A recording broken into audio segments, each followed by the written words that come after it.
All right, so it is time again, once again, to review a person named Brown. Yes, of course. It is Apollo Brown. Nice. And he just released his newest album. Well, it's more or less an EP, no questions asked, if you ask me. And of course, Apollo Brown, he did a feature with Ghostface Killer that was pretty good. I like all these West Coast features. They're teaming up to definitely, of course, get more clout and mainstream appeal, which is nice. Now, of course, Apollo Brown is a West Coast MC that was pretty awesome, to tell you the truth. And, of course, he released this EP, which is pretty interesting and nice. And you could hear the birds chirping in the background. Sorry for that. Live at the job.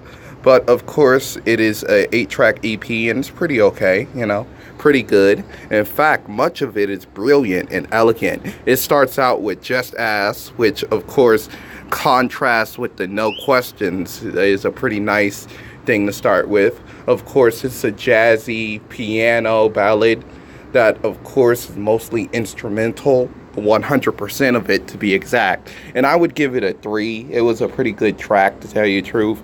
Then you have a track like Advice to My Younger Self, which, of course, Paulo made this song in dedication to himself, a wiser, more younger version of himself, which of course got into a lot of trouble as a kid, you know. Oh wait, and if anybody just asked, I gave Just Ass a 3, to tell you the truth. Advisor to my younger self, I should remember to tell you the score, since I'm grading this by track, since it's a EP. But anyway, back to Advice to My Younger Self. Damn, that bird is chirping. And of course, he lays some wisdom smack down, as in he's saying that trust can be advice, and this is advice to himself. And of course, he says, don't make money your God. Put family before your job, which is also pretty nice. A lot of people who work like very big 9-to-5 jobs and actually do all this work for their family sometimes don't really put their family in mind. Daddy worked too much, which is a pretty nice thing to say. And I would say that as a younger kid, he must have listened to a lot of Brand Nubian, because it definitely shows the influence in this whole EP. So I really like this track. I'm gonna give it a 5. It was a pretty awesome and good track, shit like that. The hell? The next track is, of course, No Questions, which, is a pretty proof. Like, what the fuck? This keep on malfunctioning. Hold on. Now, No Questions is pretty nice. You're asking no questions because he's giving out all the answers. As he said, he grew up as a Christian, and of course, people were throwing rocks at his house, and also that he does this one witty line where he tells his haters that you're building a glass house on a metro house or a metro home. You know, wasn't as good as the other track, but I gave it a 4. Now, this next track really redeems itself because it's called Between the Raindrops, which, of course, have this killer, what seems to be accordion sample, which was pretty nice. And, of course, it tells the story of another young man, maybe himself, maybe another person, like the second track to tell a story about a young man on this whole EP, where of course he was a big hip-hop head, and it's pretty much the autobiography of Joey Badass, if you ask me. Like a huge hip-hop head who loves boom bap, and he's not relatable to this new generation. Pretty much one of these I was born in the wrong generation kids that you hear all throughout your life. Like, yeah, I give the track a 5. It was pretty nice.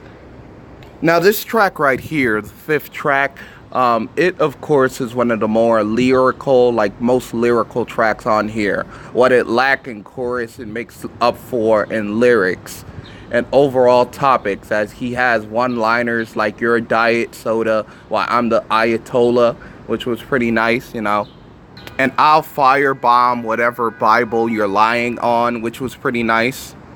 And that your social media blabber is going to send us all black to chattel, like It was pretty nice. Like that was a pretty nice line. I gave it a 5. Now slow down. This is the reason why I said he may be listening to like Brand Nubian as a kid, because this was definitely a Brand Nubian title track. With overall, it's pretty much the same topic, tackling a woman who needs to slow down and stop riding on dicks. You know, pretty boring and dull track overall. Gave it a 2.5. In my element, which of course he's definitely in his element, as he does a Palestinian settlement reference that I thought was pretty cool, like very nice, you know, and also he has this one line that says, you're drinking the Kool-Aid. I know I'm drinking the Kool-Aid, but you all are golfing, like golfing down the Kool-Aid. Like that was a very nice line, to tell you the truth. But still wasn't feeling the beat. I gave it a 3.5. And shoot, another title track that shares another song with Brand Nubian. All for one, I guess. But yeah, you know, I didn't really like the track, you know. The little background "Wake Up" was cool, but nothing, it brought nothing new to it. I really didn't like the track. I personally gave it a 2, like but hey, that's my overall review of this EP. Please like, subscribe, share this video, and I'm out, guys. Boop, boop, boop, boop.